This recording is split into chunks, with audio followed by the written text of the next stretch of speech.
Assalamualaikum dan salam sejahtera bersama-sama saya Siti Nurdiati Zaidi dalam Berita Dunia RTM. Rayuan kecemasan COVID-19 yang dilancarkan Agensi Pertubuhan Bangsa Bersatu bagi Pelarian Palestin UNRWA berjaya meraih sejumlah $130 juta daripada penderma asing. Ketika dilancarkan pada bulan lepas, UNRWA memohon bantuan dana sebanyak $93.4 juta. Ia bagi menyediakan makanan dan bantuan keuangan kepada pelarian yang terjejas. Kebanyakan mereka bekerja di sektor tidak rasmi dan berdepan kesan ekonomi yang teruk akibat krisis kesihatan global itu. Kenyataan UNRWA menyebut sebanyak 75 buah negara dan badan bukan kerajaan sudah berjanji untuk menyalurkan bantuan keuangan. Sementara itu, kerajaan Britain mengumumkan pelan bernilai 105 juta pound untuk terus membantu gelandangan mendapatkan tempat tinggal bagi melindungi mereka daripada COVID-19. Kira-kira 15,000 gelandangan ditempatkan di hotel-hotel sejak permulaan penularan wabak itu pada Mac lepas. Namun kebanyakan hotel-hotel yang terlibat kini sudah kembali memulakan operasi. Badan-badan kebajikan bimbang mereka mungkin kembali hidup bergelandangan. Peruntukan baru itu akan digunakan untuk membayar deposit bagi mereka mendapatkan tempat tinggal sendiri atau menyewa bilik penginapan pelajar. Di Amerika Latin dan Caribbean, angka kematian akibat COVID-19 kini melepasi 100,000. Lebih daripada separuh kes kematian dicatatkan di Brazil.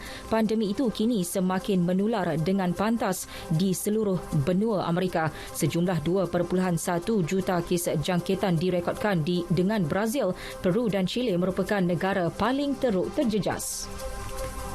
Gempa bumi kuat menggegarkan selatan Meksiko hingga menyebabkan amaran tsunami dikeluarkan. Namun amaran itu ditarik balik beberapa jam kemudian. Pusat gempa bumi berukuran 7.4 mengikut skala Richter itu dikesan berhampiran Crucesita, negeri Oaxaca. Gegaran turut dirasai di Mexico City yang terletak kira-kira 700 km dari negeri berkenaan.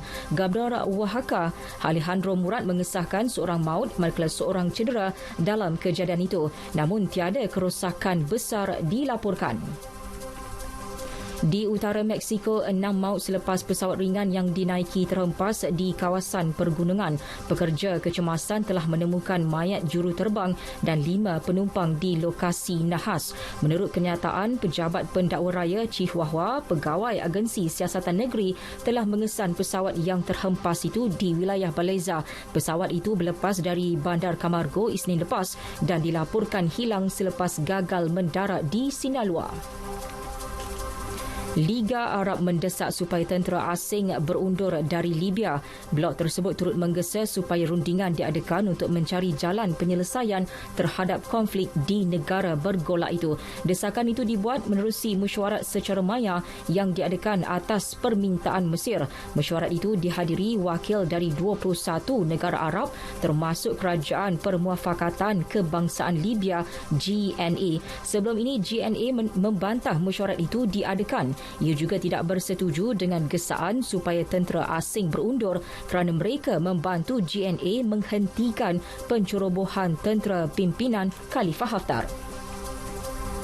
Sukan bola sepak Liga Perdana Inggeris, Harry Kane menjaringkan gol pertamanya bagi tahun ini ketika membantu Tottenham Hotspur menewaskan West Ham 2-0.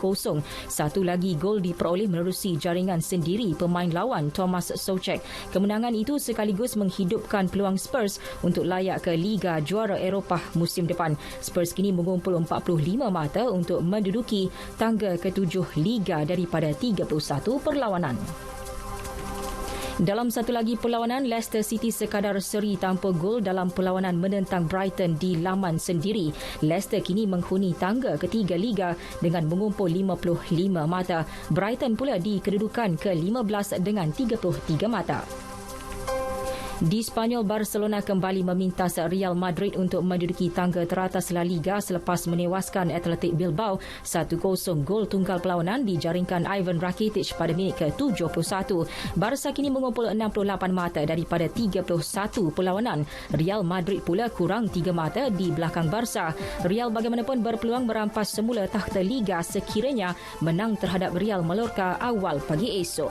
Akhir sekali dalam saingan Serie A di Itali, Napoli menumpaskan Verona 2-0.